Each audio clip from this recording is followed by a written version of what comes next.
straight from the mayor's mouth, with Matthew Dickerson from Dubbo Regional Council.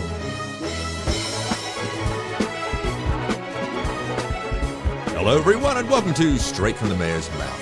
Hello there, Matt. Now, of course, when this goes there on Sunday morning, you will have just have completed, I think this is right, the half marathon from the Dubbo Stampede. Is that correct?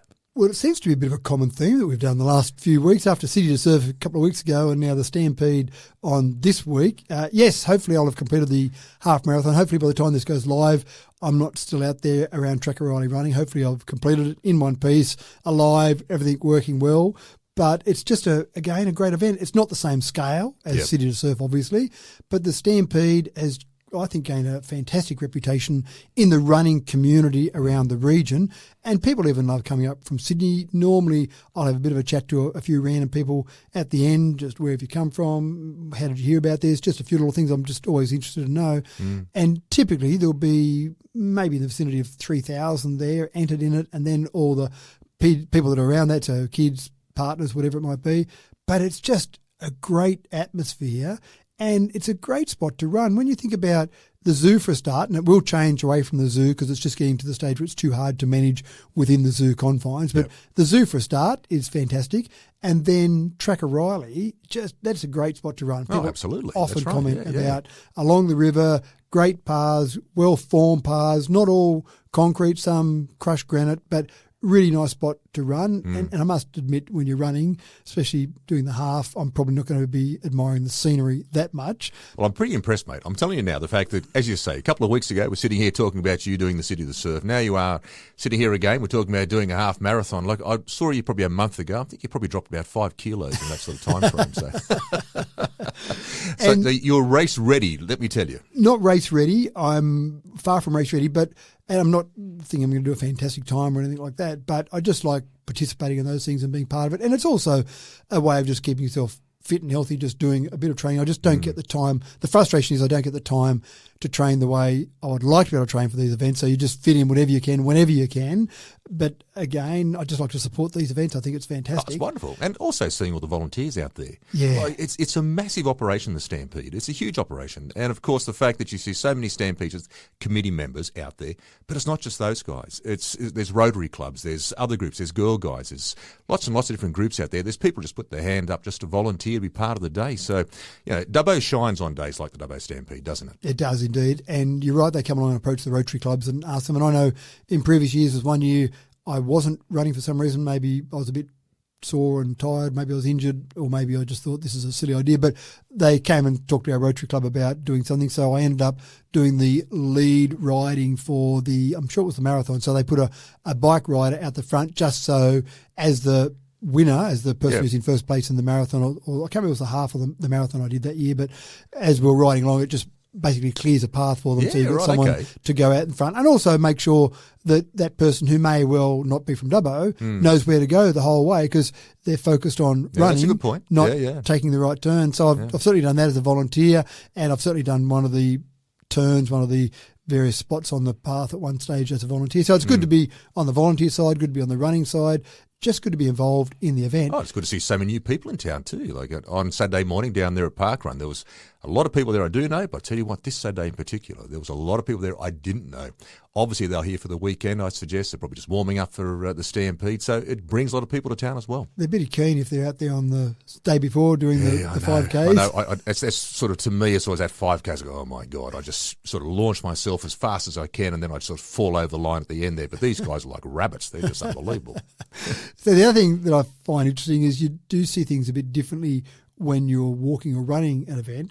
And I remember way back now we're going to when Rotary used to have the fun run, the Rotary Run for Fun, and that moved out to the zoo. And so it used to be a 5K and an 8K in the actual zoo itself. And I remember I used to do the organising of the timing for that. So my business, that was one of the volunteer things we did with our business for Rotary at the time, was we did all the timing at the end and collated all the results. But I did remember running in that a couple of times out there. And the first time I ran in that at the zoo, I'm running around the zoo going, where did this hill come from? I've driven around the zoo a bazillion times. Seems so flat in a car. It does. It does. Right. I've ridden around the zoo. I've driven around the zoo. I've had kids with me doing things around the zoo. And I never really thought about the hills until the first time I did the run. I'm running along And going, there's about 2 or 3 that just sort of keep going up and going up. You just sort of say, it's got to be the down point here eventually. It just doesn't seem to sort of happen. That's right. You do reach the high point. And I know when I've done the half marathon before, you do run and the hills are more exaggerated then because it's towards the end of the event, so you're getting pretty tired, and you get to the final area where you've got the kiosk up the top corner, and then it is pretty much downhill from there, but it's a long way to get to that point in time when you've already done, I can't remember, 17 or 18 kilometres before you get to that point in time in the half. So anyway, well done. Yeah, to all the organisers, fantastic Absolutely. event, and hopefully we'll be talking again next week with me in one piece. Exactly.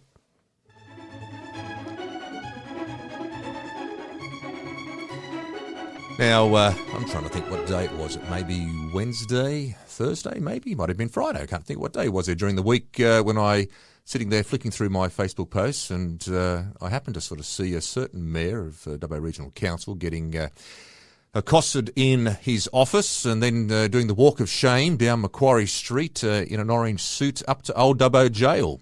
I did hear actually sort of some of the audio. There's a few cheers and that sort of happening. I must admit, people as you're walking down that Macquarie Street, I got a little bit concerned. So, what was going on there? What happened? It was all good fun in the end. I was sitting in the office just doing some paperwork at council, and in stormed a guard and about 3 people supporting the guard, and said they were vocal supporters. They wanted death. I thought it was like the French Revolution or something. You know, there it was, bring out the gallows. Rude enough to have a camera or a phone in her hand to start recording what was happening there. So very embarrassing. But the whole idea obviously was to arrest me. I was charged with a conspiracy to promote Dubbo, so that was my charge. There you go, right. And so Jeez, arrested me these days. That's right.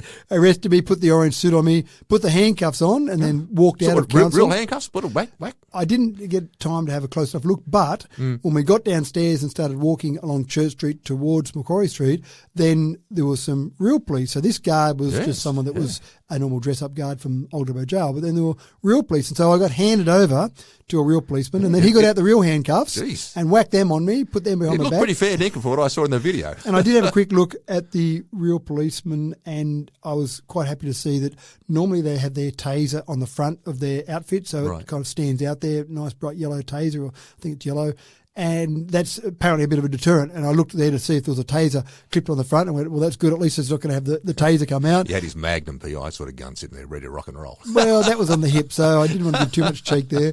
But he marched me along, down along Church Street, along Macquarie Street, and the cheering and jeering, as you said, were some of the people who were walking with the phones and basically saying, lock him up and all the rest of it. Take it into the jail, throw it into a cell, and given my phone, I also had to keep my phone, and then work the phones, raise enough money to get out of here. Did you get out in the end? Obviously, you're here now, but did you get out in time? I did get out in the end, and it's also organised by a Runner Support Service. Lovely. So Tina Reynolds, formerly on council, I was with Tina on council many years ago, and so she asked if I was happy to be a part of this and help raise a profile and also generate some money. But they had some other people there, so Richard Mutton, former deputy mayor, was there. Greg Matthews. I read some of the information, and it said Greg Matthews, so former mayor of Dubbo, being there, and I spoke to Richard at one stage there. I managed to escape from my cell briefly to just see who else was there, and I saw Richard. I said, where's Greg? And he said, Greg's on the run. So I don't know if he made it into the cell or he's on the run, because I know another person who was going to be locked up ended up in Broken Hill. So he was on the run in Broken Hill. But they were still raising funds there. I saw Jamie Crump there. So there were a few different people there. Fantastic. And they did it quite well. The guards that were employed by Old Dubbo Gaol, or possibly some of them volunteers, not employed, but they were there and they were treating it very seriously. But the funny part was there were real visitors to Old Dubbo Gaol. So I'm sitting in my cell. Sitting back there, what the hell's going on here? I'm sitting in my cell dressed in orange. I got my phone there making phone calls. I'm talking to people saying, please go to this site and donate. You saw me posting on social media. And someone come along and I saw this one mother who's there and pointing out, because I was in one of the cells that has a mannequin in the cell, And the mother was pointing out, look, he's probably there. They turn, it's a joke there, of course, saying, which one's the dummy? And so the mother's there saying, and so look, that book on the table, it's probably the Bible. They might have had the Bible to read in jail. And I said, g'day. And the poor child and mum just about jumped out of their skins because they kind of understand that there's probably a American in there. But here I'm sitting in the corner and suddenly there's a real life person there. Wow, this is so authentic, this jail system, although the mobile phone might have been that authentic for a jail, but or jail back in those days, but essentially you were there as almost part of the exhibit as people were walking through the jail having a look at it. Good. So eventually got out, raised enough money to get out. I actually don't even know how much money I've raised because I know a few donations were coming in after I finally managed to escape. I threw you a few bucks. And, thank you very much. Yeah. Actually, I also had a call from Richard Mutton, so I threw him a few bucks as well. And so there it is. Any more phone calls? It's going to cost me a fortune. It's not the phone call you normally expect. It's like, hi, Mark, I'm in jail. Yeah, Can you help out? So I did demand as I marched me out, ring my mother, ring my wife, ring my lawyer. That's right. Someone. Yeah. Someone who can actually do some benefit here for me, get me out of this place. Well done to Run Support Service. I think they do a good job. And this was raising money specifically for youth homelessness. Oh, brilliant. So council's not responsible for that, but if I can contribute in some way. I love the creativeness of it as well. Well, that's the thing. Idea. I did say that to someone else. There are so many fundraisers out there, so many charities, and you get to the stage where you think, oh, yeah, here's this one again. It gets a bit same old, same old. Now, I have done this one before. I've been locked up in jail before to raise money. So they do it, I don't know how often, maybe it's every year, but they have done it certainly before. But it's different. And I think that's the thing you've got to do. If you're trying to raise money out there, you've got to come up. It's a competitive marketplace. It is, and you've got to come up with a different idea.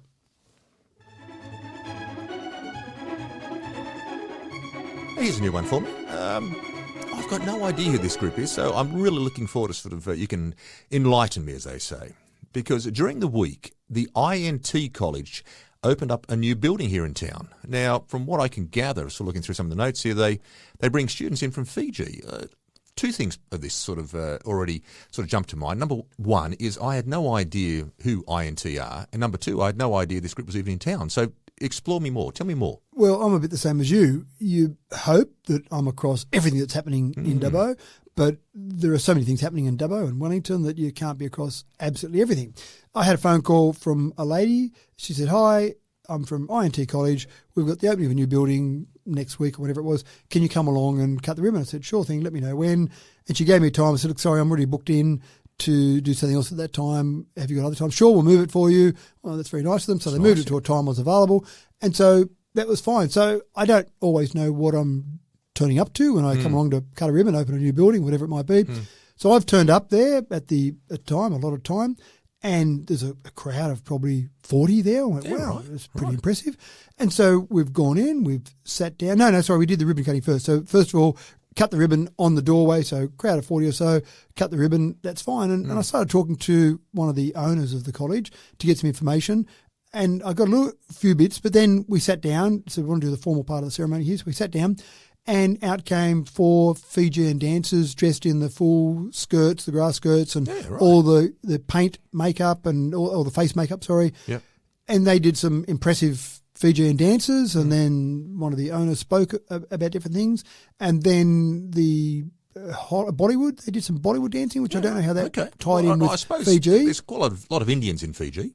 Possibly that was it. But I only know that from someone, an Indian friend whose family's from Fiji. Right. And I do know that there's a fairly strong Indian population there, so maybe that's where the connection is. Maybe, but it was all part of the entertainment. So the whole opening ceremony went for about an hour or so, and I spoke at that, but I had to find out a bit more about them first before I spoke at it. Yeah, well, that's obviously the next question. So who are they? So what I found out was they'd already been in Dubbo for a couple of years, and they'd outgrown their original premises, and they've now moved to this one. They bought a new premises.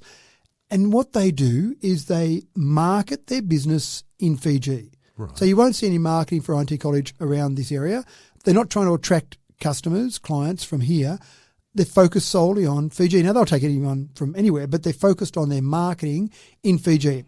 They bring in about 30 new clients, 30 new students every 6 months. Right. And then just here to Dubbo? Just to Dubbo. Right. Then they train them at INT College, and they're mainly focused on training them for their Cert 3 for aged care facilities. Oh, right. There's some other things they do in the periphery around that similar sort of concept. But essentially, in simple terms, so 30 they're a people, training college, are they? They're a training college. Right. 30 people will come from Fiji every 6 months. They'll do the 6 months training at INT College right here in Dubbo, And then at the end of that, they'll go and work in the aged care sector, not always in Dubbo, but around Dubbo, but they find the location convenient from a training perspective. They find the cost of living better for the students rather than if they went to Sydney, for example, but huge employment opportunities. Yeah. And again, not just in Dubbo, but they could go anywhere once they've got their cert. So is INT just based here in Dubbo? They've got an office in Sydney, Right. an office in Dubbo, Yep. and they said that the office in Sydney at the moment is a similar size, maybe a little bit larger than Dubbo, but they said Dubbo's growing so quickly, Dubbo will be larger than the office in Sydney fairly soon. They've been going in Sydney for a few more years. I think they started there, Yep. and then their first regional office or first any other office they wanted to go to Yep. ended up being here in Dubbo. And I actually spoke to one of the aged care facilities that was at the opening, this particular opening during the week, and they said they'll take some of their students for some work placement during their 6 months, so work experience, if you want to call it the old-fashioned term. Yep. So they'll do that during that time frame, and then at the end they said we'll typically have some openings ready to slot some people in. So that was just one aged care facility in Dubbo. We've got lots of them, but this one certainly has this pipeline of people that are coming from Fiji.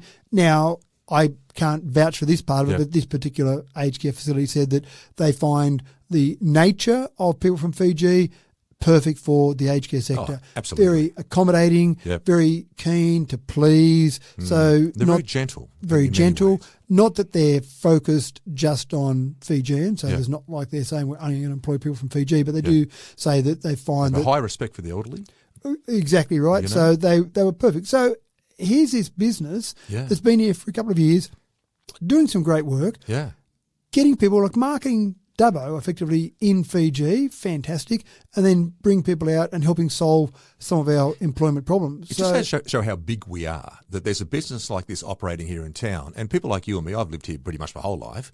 You're the mayor of the town. You had no idea it was there. I had no idea it was there. So who knows what else is out there within the business sector that are doing these wonderful things. I think that's fabulous. Yeah, and I do like the fact that I get to see a variety of things. One of the things that's really exciting about the job of mayor is that you do get across a huge variety of things. And so there's an example where I went, wow, I didn't know you guys existed, and that's fantastic. So they had some of their people that were there at the opening were students. Some people were people from their Sydney office, for example, the owners of the business. So a variety of people there, some of the other aged care providers, as I mentioned. So a variety of people, but they did well just to have a ribbon cutting, and they had a cake as well. So the obligatory cake and ribbon, I got to do that's both always that part same of it. day. They sort of run hand in hand, don't they? They do, that's right. But to gather a crowd of that size, I had a bit of a look through and just look at their training rooms and some of their facilities they've got there. So, yeah, all very Well impressive. done to all involved. That sounds like a fabulous operation.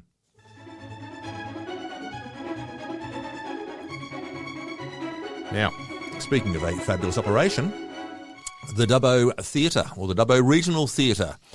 Now, they've won many, many awards over the course of the years, but it looks as though they're back up on the winning dice again. So tell us about it. What's the theatre won this time? Well, they've won what's called an Impact Award, and you're right, there's been lots of awards that theatre has won over the years, and it has been a wonderful facility. We mentioned only recently 1 million visitors through the theatre since the theatre component was added on to the Dubbo Regional Theatre and Convention Centre, so that's fantastic. So this is an Impact Award for Saturday Night Social, and it was a project, basically a joint project between the Dance Makers Collective and the Dubbo Regional Theatre and Convention Centre, and it's basically an ongoing presentation of Saturday Night Social. So it was How basically was that? That sounds like a great night. It's this whole concept about different ways of touring and extending the legacy of touring work. So it was a project rather than an individual thing that was done. But again, we have our staff working collaboratively with different organisations and doing things that sometimes I think one of the problems with council is that our staff and our councillors as well just do stuff and it happens and no one thinks that it's that extraordinary. But a lot of it is quite extraordinary, but it's just, that's what we do. We turn up, we do our job, we make things happen and we go home again. But some of the things we do, and I've said it to councils in the past and even this current one, we probably need to say a bit more about the wonderful stuff that we do and even just entering awards. I think, sure, it takes a little bit of staff time to enter an award, but when you get an award, you feel a bit better about the organisation. It's nice to have a pat on the back, but it also gives you an idea that we are doing things at a very high level. Absolutely. So it's the humble nature of country people in many ways, isn't it? You know, In many ways, we downplay our achievements because it's, look, we're just country people just doing what we do. This is normal for us. We just go out, we do our job. We're not looking for recognition. We're not looking for the accolades. But the reality is the work that happens in so many different sectors is world class, certainly to an Australian very high standard. Now, speaking of great things of high standard, saw you on Friday night too at the theatre there with the Dubbo Theatre Company's production of Guys and Dolls. Great show, wasn't it? It was a great show, and it just the quality seems to get better. And I wasn't involved in this one at all, but just speaking to some of the Dubbo Theatre Company people, the various volunteers involved there, just speaking to them before and after the show, and I think it's true, and they mentioned as well, that the quality of the shows seems to just keep going up every time. Now, being in the theatre compared to, I remember as a kid being in the old flat floor theatre or the old Civic Centre, and you put on a performance and you did your best, but it was basic facilities. Just having that theatre, having the stage, having the acoustics, just having that whole environment, there's no doubt about it in my mind, Dubbo Theatre Company, when they got into that new theatre, went, wow. Absolutely. We've got to lift our standard because look at what we've got to perform in now. Yes. And they have. Now, we're talking about 12 years ago that they started doing performances in there. But I just feel like they're getting more and more almost professional every time. And the shows they take on are difficult shows because I think they've got the talent and the commitment to deliver those shows. So Guys and Dolls is not a 5-second throw it together production. It's a big show with huge choreography. Like the choreographing of this show in particular, I thought was fabulous. You know, I've been involved in a few shows like yourself, mate, over the years with the Dubbo Theatre Company, and I went along when I came back from being overseas first time this year. I thought, look, I might just sort of step in, and because they probably need a few more guys and Dolls. It's always synonymous to the fact you don't normally have a lot of the blokes there treating the boards of the theatre camp. So I thought I'll put my hand up and go along. I turned up there for the rehearsal, and they'd been going for about 8 or 9 weeks. And normally in years gone by, you'd sort of roll on up and go, okay, I'll just slot in here somewhere. And, if they're going right and I'm going left, doesn't really matter too much. We're all good and happy days. I turned up for the first rehearsal, and they were already pretty polished by that stage. And I walked in and thought, I am way over my head here in this when it comes to choreographing. I think I lasted 2 rehearsals and then politely said to Jamie Foster, mate, look, I'm sorry, we're going to have to politely decline the offer for this one. These guys are too good for me now. They've moved well and truly in advance. But you know what? Here's a little thing I'm going to call out here to Jamie and the team. Next year's 20 years since the theatre company did Les Mis. Yeah, right. Now, the great thing I thought on Friday night was seeing all of these new cast members. There was a lot of new people I didn't know, but a lot of them are blokes. Now, of course, Les Mis need a big cast. I think there's a few people out here in Dubbo would love to see the theatre company do Les Mis. No pressure on you guys. No pressure. Just make a public call out there. But 20 years, got plenty of blokes there now. I'm thinking you might be sort of ready to rock and roll again for another shot at Les Mis. And nothing against the Les Mis they put on 19 years ago. But I think there are so many components of it that would probably be a higher standard now. Absolutely. Even the sets, what they do on stage is very impressive for an amateur theatre company, for volunteers doing this after their normal day job. You've got all the audiovisual stuff now as well. So impressive. Fingers crossed, maybe they might go that way next year.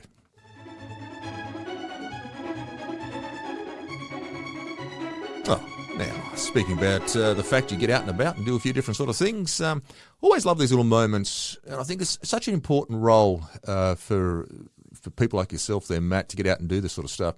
And that is to go out and see the schools, seeing the kids, getting amongst there and sort of being a face for what the role is and just getting in there amongst it, because I know you love doing this, and it looks like you went out there to West Dubbo Public School during the week for a little bit of a book reading. So talk us through it. What was the book, first of all? Well, the book was The Little Duckling, a different version of what you might think of the normal duckling story. But not the ugly duckling? Not the ugly duckling. The little duckling. The little duckling. Okay. And it's book week, or it was book week during the week. I didn't make it to the parade. I would have loved to have gone and dressed up for the parade. It's the highlight moment for the year for the kids, isn't it? For a lot of them it is. For some of the parents too, let me tell you. They must spend months getting those kids' little outfits prepared. Well, I'm not sure if it's a highlight for the parents or they dread it. Certainly my parents. I know my mother was always sort of hope. She was always one of those once sort of said, I go, look, it's book week. And she'd say, well, okay, is there anything where you can sort of put on a flannelette shirt or something? That was as good as we ever got. Yeah, a lumberjack. A lumberjack, that's right. Find a book with a lumberjack in it. So, and you do see the kids sometimes when they do go along, there's a few rugby league players, they dress up as their favourite team. Oh, yes. And then they'll have to find some book that's got rugby league or their team on it. Yep. But I do enjoy the parade. I didn't go along to the parade on this one. This was really just to go along and read the book to the kids. So different classes, different year groups. So this time I went to kindergarten and had the kindergarten classes combined and just read the story to them. And I have a bit of a chat to them first of all and just ask a few questions. And What sort of questions do kindergarten kids ask you? well, no, I ask them questions. Oh, you to ask start them with, questions? yeah. Do they get the chance to ask you questions? Well, they do at the end of it, yeah, so definitely. Yeah. So I'll get to that. Yeah. So I normally ask a few questions. What are you doing at school? What did you do on the holidays? Just a few little fairly general questions. They're sometimes a bit nervous, so there are normally a couple of brave ones that will actually answer a question and do something. Or sometimes they'll put their hand up and you'll ask them and then they'll go So, no. and say nothing. They won't It's all say a too word. much. That's The right. spotlight's on me. I'm And out. one of the teachers goes, so, Jimmy, did you want to ask something or do you want to answer anymore, that I one? So then I'll normally do the book reading for them. Yeah. And I often like to do a poem, just recite a poem. Some of the poems I've got a kid level sort of poem. Nice. So I'll recite a poem or two for them. And they did talk about the fact they love that, the teachers there, because they said they are going to enter into the verse speaking at the Stead for next year. They haven't been going in the verse speaking in recent years. And That's another dress-up moment for the parents. absolutely right, but also just the learning of the verse for a group. Now, when you've got one child doing a poem on stage, that's one thing for one child to learn that. But when you've got a group to learn a poem, that's hard. So I well done to the teachers in doing that.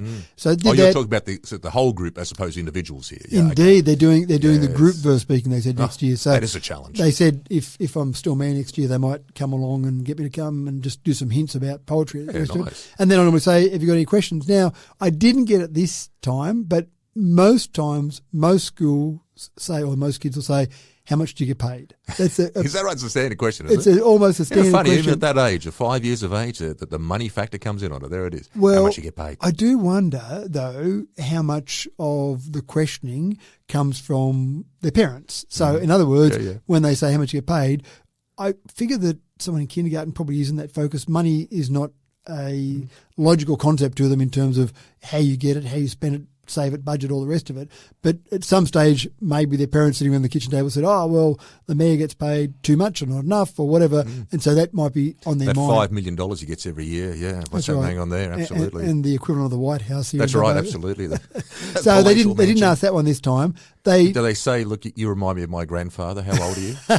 No, I didn't get that one either. But I normally get things like, what do you like about being mayor? What's your favourite part about being mayor? Yeah, Now, I've got to say, of course, reading books to school kids is the number one thing. Number one. But then after that, other things might come into play. Yeah.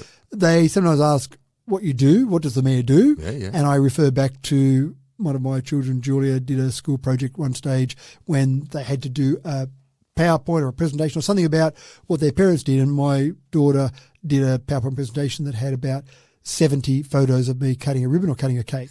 And so she went in and just He eats had a this, lot of cake and cuts a lot of ribbons. that's right. And the PowerPoint just went bang, bang, bang with all these slides and said, that's what my dad does. And the next as question mayor. is, why is he still so skinny?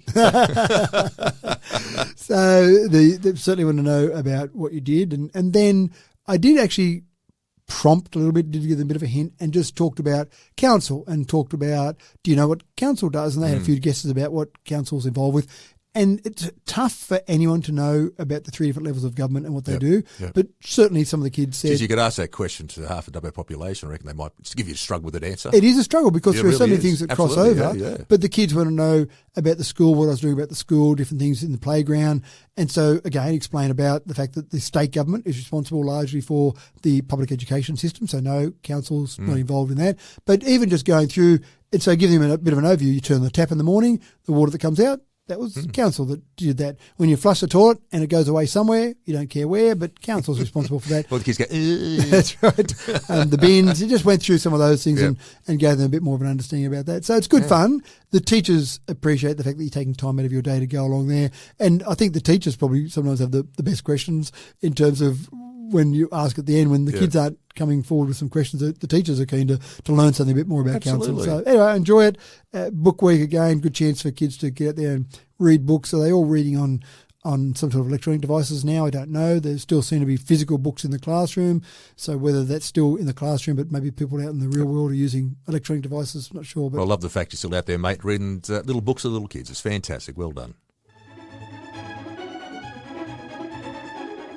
Now, speaking of getting out and about, and we'll keep the literary theme going here. Poetry recitals. Now, I know how much you love your poetry. You've already mentioned the fact you love your poems there. Bracken House. So you've gone from those who have just appeared in the world. No, I shouldn't say that. Should I? Could perhaps probably say those who are towards the end of their world. But obviously the elderly folk in regards. Let's put it like nicely for them there in regards to a Bracken House. Bracken House, and It's a constant for you. You go to Bracken House a bit, don't you? I go to not all of them. I go to many of the aged care facilities around Dubbo and Wellington about every 2 months or so. Just go along and do some poetry recitals.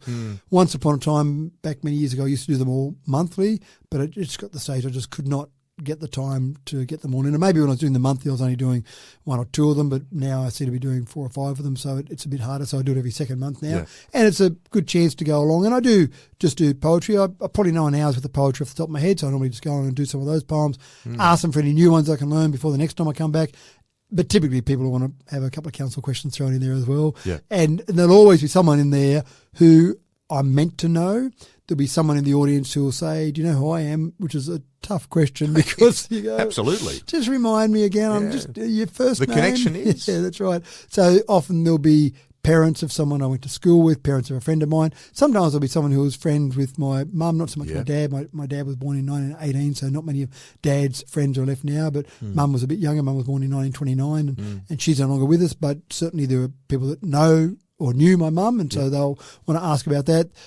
I've had people who have told me that they changed my nappies when I was a kid because they were friends with my mum and all sorts of things there. So you get interesting stories. And I still have the photos.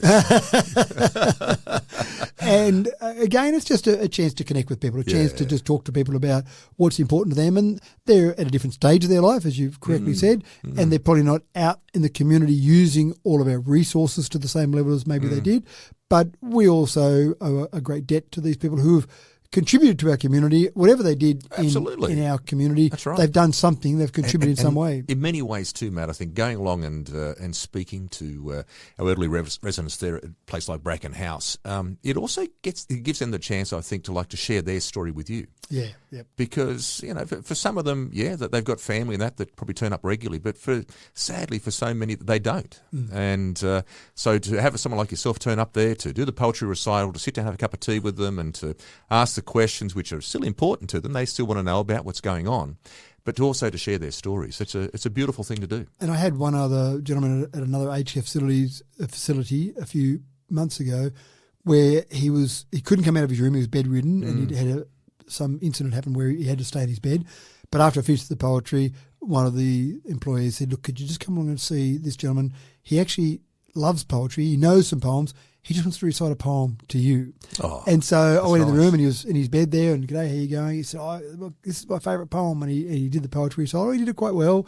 And he wanted to share that, as you said. So he wanted to just basically share that. Share the story. Disappointed he couldn't get to the other poetry recitals, but still wanted to be a part of it in some way, shape or form. So it's nice. And look, mate, a final question. I did ask you the question about what the little ones ask you. So what are some typical questions that some of the elderly would ask you when you go along to a place like Bracken House? Well, what I'm impressed with is, apart from the stories about I knew you when you were in nappies. Yes, absolutely. They certainly have an angle that talks about the environment. So they'll typically want to ask some questions about the river, about cleaning up the river. Now, Bracken House is down pretty close to Macquarie River, so maybe that's part of it. Maybe they get down there sometimes. They want to know about some of the infrastructure sporting ovals. They'll talk about some of those and what are you doing with a certain sporting oval there. Different people ask about different things. Some people who spend a lot of time on the roads want to know about the roads. This group, I very rarely get a question about the roads because they're probably not spending a lot of time on the roads. Anymore, they're probably staying more in the facility itself, and maybe they go out on a semi-regular basis to different places. So there are questions about the future. They're still concerned about where we're headed, what are you doing about certain things in terms of making the place better. So it's not so much the day-to-day things like water treatment or roads, it's more about the vision. And so maybe at that stage of your life you really are starting to think about what's the future hold for what's the my legacy kids and that's grandkids. being left behind, and are you taking care of it? Yeah, things like that. Yeah. So they're the general sort of questions they're interested in. Sometimes they want to ask about electric vehicles. They're interested in some discussions around electric vehicles. They even want to talk about renewables sometimes. Again, it's about that future, about where we're headed down the track. So a variety. I can never predict what they're going to ask about or what they're going to ask specifically. And sometimes it is about something that their daughter did when they came and visited them. So it was very personal about that as well. Yeah, it's a lovely gesture, mate, and well done.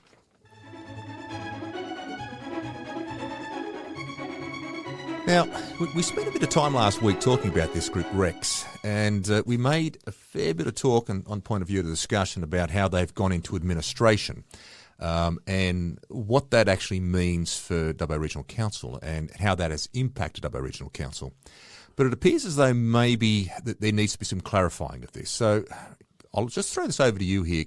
Can you go through again for everyone, Matt, the nature of Rex's administration and how that has impacted us and what we can do about it? When a company goes into voluntary administration, as it's done in this case, and again, I've got to be careful here, I'm not an accountant, I'm not an expert on administration. I've seen it just through being in business, and sometimes a company you deal with, unfortunately, might go into voluntary administration. You might be left holding the can in that process. But I suppose what I wanted to talk about here with this one is more about some commentary I've seen about the fact that we've decided to waive the debt. We talked about the debt last week, $659,000. We've decided to waive the debt of Rex. So let me say for a start, no, we haven't decided to waive any debt of Rex. Yep. It would be, I would think, very poor form for any council to take any amount of money and just say, you owed us that money yesterday, but today we're going to say you don't owe it to us. Yep. We might do that sometimes with rates when we get to the stage where we are going to spend more money chasing the rates, and this isn't someone that's still living in a house. It's usually when no one's living there. It's a derelict house. The amount of money we'll get back for selling that might be less than the rates owed. You might have a situation sometimes along those lines, but we'll always take those through to a full council meeting and have councillors decide to waive any of those debts in relation to that. But that again is something where we could spend $10,000 in legal fees chasing the $5,000 we're owed. It might be a situation like that, but that's very rare for council to waive those. It does happen from time to time. Because in this case, Rex owes Dubbo Regional Council, just top of my head, around about $680,000? $659,000. $659,000, okay, There we go. Yeah. So when they declared they were going into voluntary administration, that was the end of July. So they make the announcement to the stock exchange, they make the announcement to all of their creditors, and at that point in time, the administrators step in. Ernst & Young were appointed administrators. The administrators step in and say, okay, there's a line in the sand. And again, I don't want to get into too much technical accounting talk, but in simple terms, it's almost as if that's where that company stops, and tomorrow there's a new company, not really, but there's a new entity, and that's the administrators. So going forward, the administrators are responsible for any of the debts that that particular company might incur. The administrator's job is then to sort it out. They'll say, what are the debts? How much do they owe? What are our assets? How much can we recover? What can we get to the point of in terms of paying the creditors what they're owed?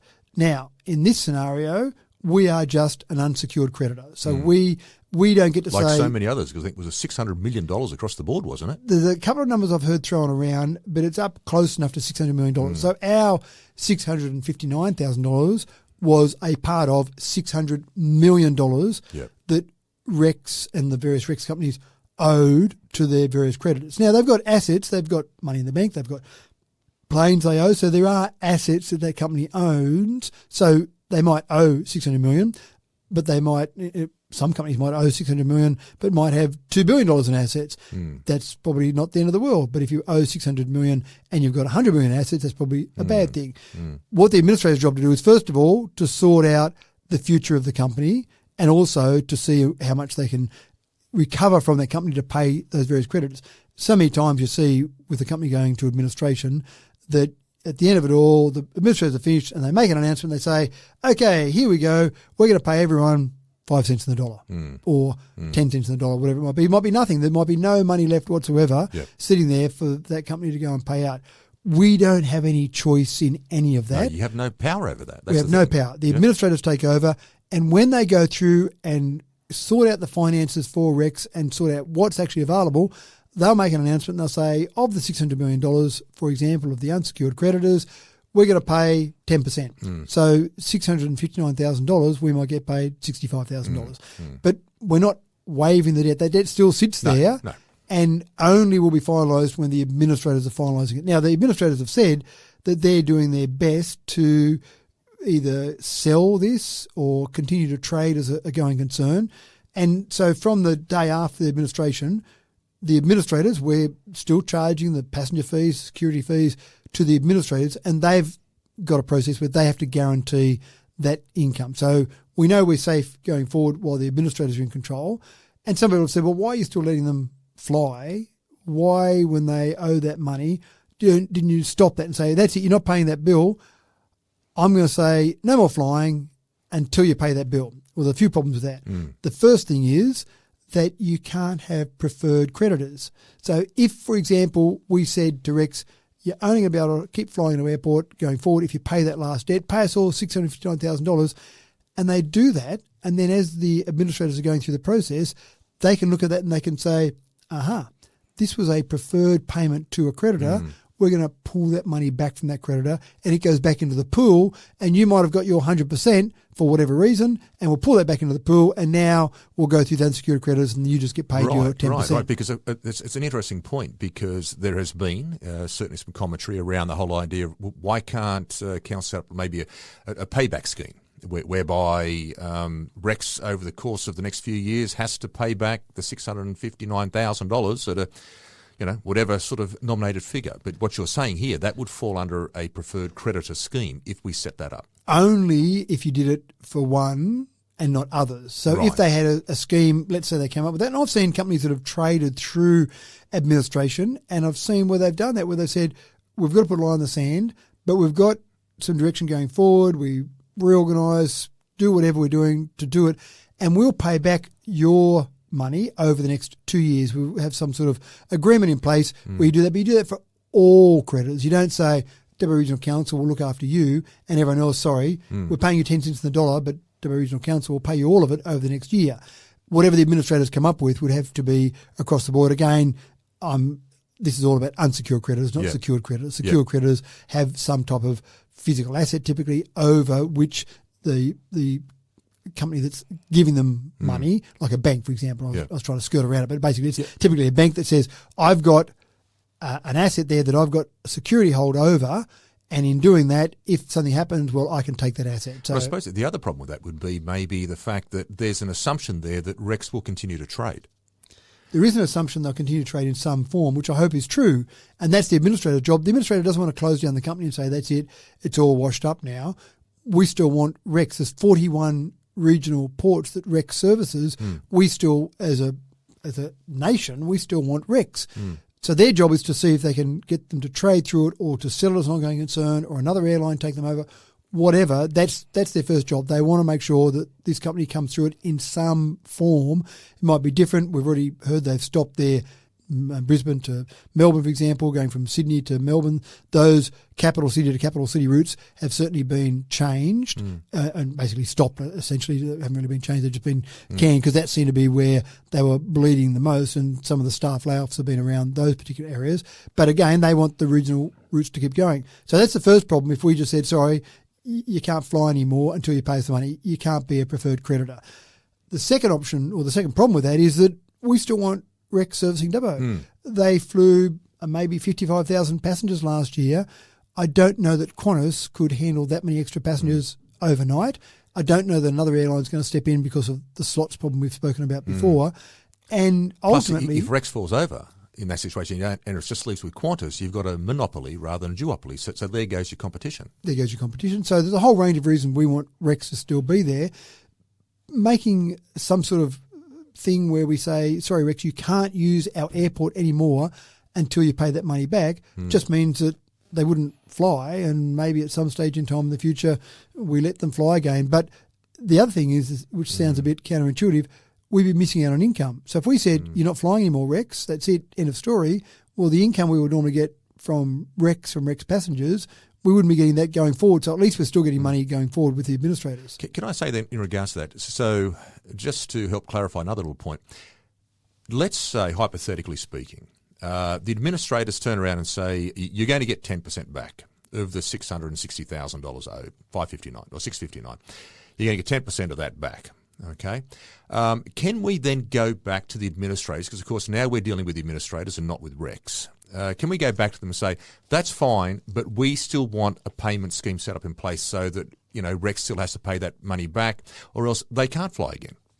We could say whatever we want, but the administrators don't have to do that. So we could say, going forward, okay, you've got a new entity now, it's taken over, you're paying us our bills, we want that money back, so we're not going to let you keep going forward until you do that. Now, that new business, presumably, if someone takes it over or buys that business... that could well be the case. They would be looking at that and they'd be saying, we can make this a viable operation based on these metrics going forward. We'll make some changes to our business, all the rest of it. Yeah. Suddenly dropping an extra $659,000 on their creditors list suddenly would throw those numbers out. But of course, if we did that, then every other airport... And there's $600 million here we're talking about. That's right. So then every other airport, every other business, everyone else was doing, say, well, hold on, we'll do the same thing. You can't use our services until you pay back that last one there.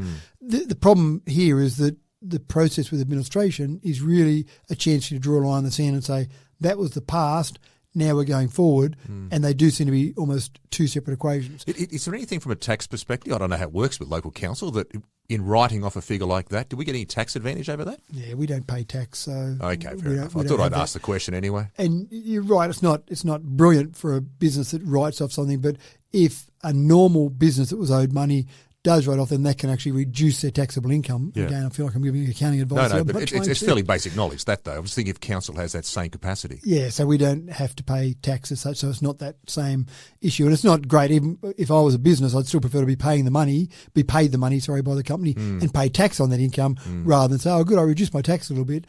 I, as a business person, I always want as big a tax bill as I possibly can get because that means I'm earning money. If I have, this year I paid no tax, I go, well, gee, if you paid no tax, we're actually earning any income. Yeah. That's right. So that hopefully makes a bit more, or makes it a bit clearer in terms of Rex. We don't have a choice in the past. Yes, we have a choice in the future, but I think it would be pretty poor form for us to say, that's it, we're taking Rex out of the marketplace, because that would have a big impact on our residents, and I don't know that would be the best outcome for our residents. Well, at the end of the day, it's all about the big picture, isn't it, too?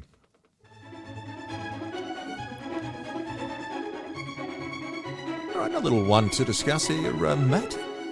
Filter replacement on the water filtration plant. Talk us through filter replacement. Is this a major thing that happens every year, or is this just something that comes around every 5-10 years? It's a major thing that happens regularly, and I think one of the things with this is that you've got lots of things that happen that you don't think about too much. You turn on the tap, water comes out, I drink it, I'm still healthy, all good. So that seems like a thing that we take for granted to a certain extent.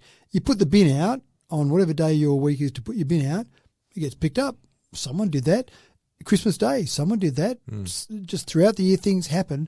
You only really notice those things if they don't happen or something doesn't work properly. But council gets it right most of the time with most of the things we do. Things like this. So you've got in the water treatment plant, the John Gilbert water treatment plant, you've got 6 filters are part of the treatment of water, and these are mainly around the turbidity parameters. And you remember turbidity we spoke about. It's a great word. It is a great word, and something that I didn't... That was part of my top 10 words of the year last year, remember? It's not a word that I ever thought that I'd be saying on a regular basis. No, it became very much part of our vernacular. It really did. There it was. It did. I actually want to throw the challenge out there to listeners to say, I just want you over the next week, just casually in conversation, just to drop into the one sentence the words GERT and turbidity. Yes. GERT is not a word we use very often apart from singing the national anthem, and turbidity, unless we're talking about water treatment plants maybe. So I want that challenge to be thrown out there. Just use I'd like to those see someone sort of write a response to that. That'd be interesting. I want to see. It's got to be natural conversation. It can't be too planned. It can't be thrown in. How's your day? Well, it was good. I was girt by turbidity.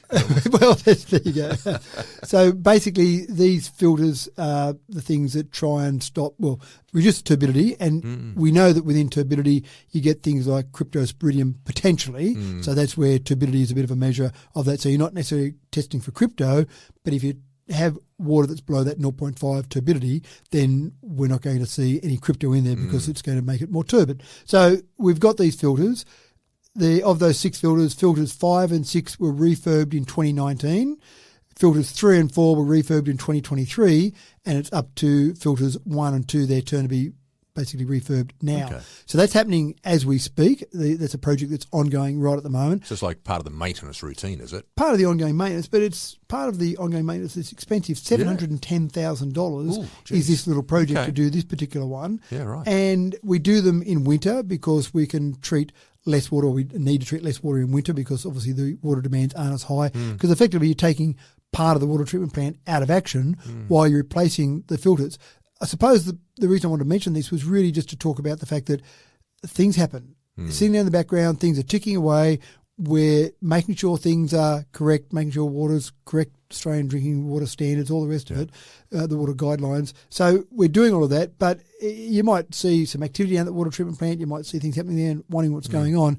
That's what's happening. Filters 1 and 2 are being replaced at the moment. It commenced a little while ago. It won't be completed until probably the beginning of September, so it's almost completed now, but it gives you an idea of the size of the project just to replace the filters. You're not just popping them out and popping a new one in. It's a fairly big project. That's again. a huge process, yeah. absolutely. $710,000 means it is a fairly big project to do all that. Yeah, no.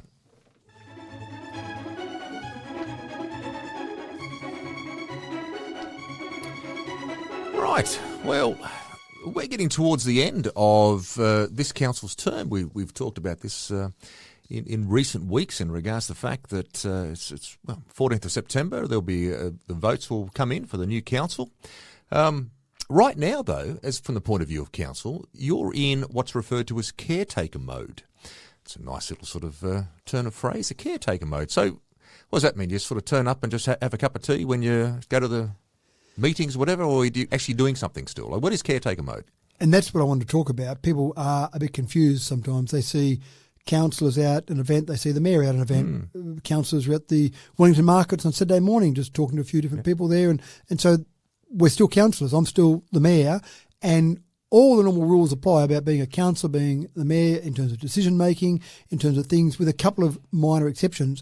But we have got a council meeting coming up on the 5th of September, for example. So this is the extraordinary one. That's right. And so that will be another opportunity to make decisions, to do things on council. If you've got a problem with council, or you want to suggest something to a councillor, then ring up your favourite councillor and have a talk to your favourite councillor about whatever it might be. The same things still exist in terms of all that process, all of our interactions, all the rest of it. So you can still make decisions. Definitely. Now, there are some restrictions though. So there's a few things, and I won't go through all the things in detail, but I think the main things for people to understand is, one, you can't enter into a significant binding contract that involves expenditure of more than $150,000 or 1% of rates revenue, whichever is the larger. Now, our rates revenue, off the top of my head, would be maybe $40 million. So that would be 1% of that would be $400,000. So essentially, if we needed to make a decision about entering into a contract for more than $400,000, so I'm thinking of a tender here. If we're doing a tender for the construction of a new road that's going to happen in 3 months' time, and that new road we think would estimate be $1 million road, then we shouldn't go and do that. According to the caretaker mode provisions, you shouldn't be doing that now in this caretaker mode. So like an example, maybe the fitting the replacement for the filter for the what we just talked about then, the water filtration plant. Would that be a decision that you couldn't now make? If that was going out to tender now and you couldn't make that decision, because it's over the 400,000. That's right. Okay. Yeah, but obviously we made that decision. That was an operational process many months ago, and so that was fine, obviously, in that particular mode. It doesn't matter if the work's being done now, so if roads are being constructed or work's being done, like that example is being done now, it's when you make the decision on that. Yep. Okay. So that's one. You also can't determine a controversial development application. Now, what's controversial, you say? Obvious question, because if it affects me as an individual, many people would say it's controversial because it affects me. Plenty of people feel that way. That's right. Now, a development application is defined as controversial if it received at least 25 submissions during the community consultation process. Good, bad, or indifferent. Exactly. Okay. Yeah, doesn't matter which way it is. If there's enough interest that 25 submissions came in, it's controversial. It's controversial, apparently. Now, those 25 submissions might also, this is a wonderful project. Yeah. Go forward as quick as you can, but that would deem it to be controversial. I have said, too, in past, it's something where you wouldn't sack or hire a new CEO, and that would be correct, but probably just based on that 1% or $150,000 when you're signing up a new CEO, the amount they're paid each year over the life of that contract would definitely be more than the $400,000. So that would come under that. But it's an example that I've given that you don't get to the end of a council term and think, right, you're sacked and we're putting in Jimmy and there's an election next week. Those sort of things. So you're just trying to make sure that council continues to operate, council continues to run and do things in a normal way. Do you go right up until the 14th of September? Is that the... Correct. We're all councillors until midnight at the end of the day on the 13th of September. Okay, right. So that 12:01 a.m. election day. That's right, 12:01 a.m. on election day. Okay. We're just Joe Blow citizens. Yep, right, okay. The other thing that's important, and this is, I'm going to quote here out of a bit of documentation. So, sorry, if you want to read the Local Government Act, I know you're keen on doing that. Every night. To put you to sleep. Yep, that's right. every night. If you go and look at Local Government General Regulation 2021, Section 393B is the section you look for around Caretaker. Yep. Good.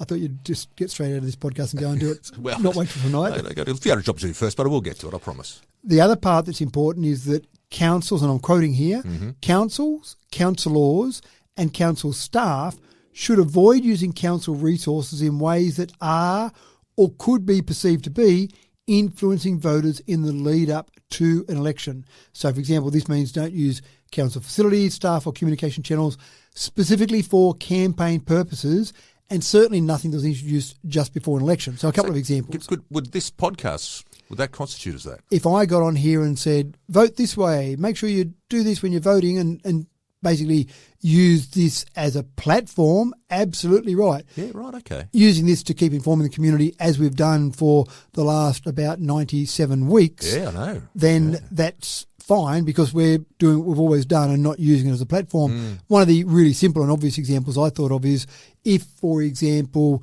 you were putting out rates notices, which still go out, mailed out to people, to residents. If you said as a council, hey, that last rates notice just before election, let's put a photo in there of the councillors, maybe just the councillors that are re-standing for election, and talk about what a good job is happening at council, or some projects that are coming up that are great work that council's doing. That straight away would be, hold on, here's your rates notice, here's a normal function of council, and you're using some of those facilities or communication channels just for a re-election campaign. So that applies to every councillor? Correct, every councillor, yeah. So it's not just the mayor, but sometimes it might look like it's more applicable to the mayor because the mayor is a spokesperson for council. So I know in the past we've had rates notices, and this is before my time on council. In the past we've had rates notices go out with a photo of the mayor of the day with a little newsletter in there. And that wasn't done just before an election, but that looked to me a bit like a re-election campaign that was starting very early. Is it really necessary for the rates notice to have a newsletter in there to go out there and communicate? But if you did that right at the end of a council term, that would be pretty obvious that there's only one reason you're doing that, and that's to help some re-election chances of some councillors. So that's caretaker mode. Things as usual. Councillors, just be careful. Any existing councillors, be careful. Don't use those resources in such a way. Don't abuse the privilege you've got there. And also keep making those decisions apart from those ones that I've specifically mentioned there. Okay, well done.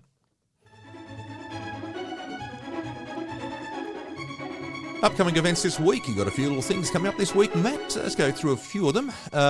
The citizenship ceremony. So there's, even in caretaker mode, we can do the citizenship ceremony because there's no financial decision making need to happen with this, but there's part of the role still. So it talks about this this Friday? Yeah, is that right? Friday the 30th of August, and I do invite the public to come along. It'll be at the Dubbo Regional Theatre and Convention Centre. I invite the public to come along. Everyone's welcome to come along because it is an exciting and uplifting part. Until this point in time, 404 new citizens I've got to make during this term of council. Oh, is that wonderful? Yeah, that's pretty exciting. That's pretty impressive, yeah. I don't know how many will be on Friday. Normally there'll be another 20 or so to do, maybe Seems 30. Sort of a pretty standard sort of number, doesn't it? Pretty much these days. And we're doing it now because it was about 2 months since we did the last one. Doing it now because after the 14th of September, you'll have no council for a couple of weeks. And then once you'll have councillors, then you need to have time to get the mayor. So it'll probably be the 3rd of October is estimated as maybe the date you'll have before you'll have a mayor again. Now, you need the mayor or, in some cases, the deputy mayor to be able to make these people citizens. So we're kind of getting one in now before the end of the term rather than waiting all the way through to sometime in October before you could do one. So 3rd of August, come along. Definitely, it's just one of those uplifting experiences. Is this the 5 o'clock kickoff? No, this one will be 11 o'clock in the morning. We've been doing them later in the afternoon. This one's at 11 o'clock on this particular day, just the way the timing worked out for it. But come along. It's just, you can sit there and watch and just talk to some of these people that go, I've left my country and I've come to this country and this city in this country and wow, I'm excited. And their family and friends are there. They really are, yeah. Great stories, but also just the excitement in the room. It's a real buzz in the room. Yep. They laugh at my jokes, so you know they're in a good mood. So they're very special people, these people. They really are. that's right. Now, speaking of special events too, it looks as though this Friday coming up as well, you obviously didn't get enough experience of going to the jail last week. You feel as though you need to go back there again on Friday because this time around you got the Vinnie's Community Sleep Out. Just to complete the experience, I spent a bit of daytime in a cell. That's right. And now I'll do a bit of nighttime. And I've done this before. You doing the padded cell thing again, or what are you doing? Well, I might try that this time. I might try that again. There it is. But in fact, actually, I'm tempted to sleep near the gallows this time. You're Just a sick think man. about that. Why would you want to do that? Well, why would you want to sleep near the to do it. gallows? Wake up in the middle of the night and see that thing hissing up at you. Oh, no. And we know that 8 people were hung there. And so, you still want to sleep there? Well, I don't know if I want to, but it's just... It's a choice, you know. You don't have to. We'll be in the jail somewhere. You could sleep out in the grass, out in the exercise area. It wasn't much of an exercise area. Last year I chose to Sounds sleep... far more pleasant than sleeping next to the jail. The gallows. Gallows, maybe. I chose the solitary confinement cell last year, and that was pretty freaky. But I did get some advice from another counsellor, Matt Wright, who stayed out there, and he slept out in one of the outdoor areas, and he said that the clock tower next door dings or makes the... Now, you're the mayor. Can't you turn that thing off for one night? Well, every hour on the hour, Oh, my God. it doesn't And ding. it's not soft, rings. especially in the middle of the night. I'm sure it'd be very loud. No, but I didn't hear it. And so maybe that was a smart move to sleep in the solitary confinement because it's so well I can't insulated. wait to hear where you think you're going to sleep this week. I was thinking of the gallows just because it is a bit freaky, the idea of just sleeping underneath where people Were you like one of those kids who used to sort of sit down and have Halloween, Evil Dead, all those sort of horror movie nights? Were you one of those sort of kids? I didn't love the horror movies, but I just think that it just brings home to you, it's not that long ago, 66, it was still a jail. So it's not that long ago that was the jail. And I can go that interactive part of the jail to get that experience. I don't have to sleep next to that sort of situation like that where they've got hung in that space, you know. But it does bring it home to you. I think that people were actually hung there. Yeah. People were on death row there. People were in the cells, and some of those cells are pretty unpleasant conditions there. Yeah. So I think just that whole history of the place there, it's interesting. So hopefully it'll be right. But it's a fundraiser too, isn't it? A fundraiser for Vinnie's Vinnie's. Sleep Out. Yep, so that's right. Looking for donations again? Is that looking the plan? for donations? 2 things. 1, come and join us. It's open to anyone to come along and be part of it. You don't have to be anyone in particular. Just come along and register.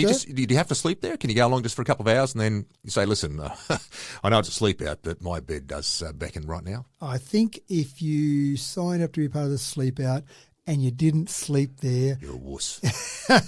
I wouldn't call people names, but I just I'll be walking out of that jail, I'll just hearing your voice going, you wuss, get back here. So I think if you're going to commit, you got to commit. You got to sleep there. But Okay, so people are enough. welcome to sleep there, Yes. but also a fundraiser. I'll post some stuff on my socials to donate some money towards Good the idea. Well, I'm fundraiser. looking forward to sort of hearing where you slept. Yeah, some way. All right, buddy. Limerick of the week. So, there's quite a few little things we got through today. I'm very interested sort of to see which way you're going this week with the Limerick of the week. What have you chosen? Well, we did talk about the jail a couple of times, so I thought, what the heck? Why Let's not? do it on the jail, but specifically on the fundraising for the jail. Lovely. So here we go. In the old Dubbo Gaol I was placed, but my spirits were never erased.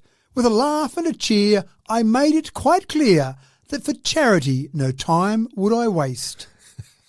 That's one of my favourites. I like that one. That was well done. Well, folks, it wraps up again for Straight from the Mayor's Mouth. Until next week, take care.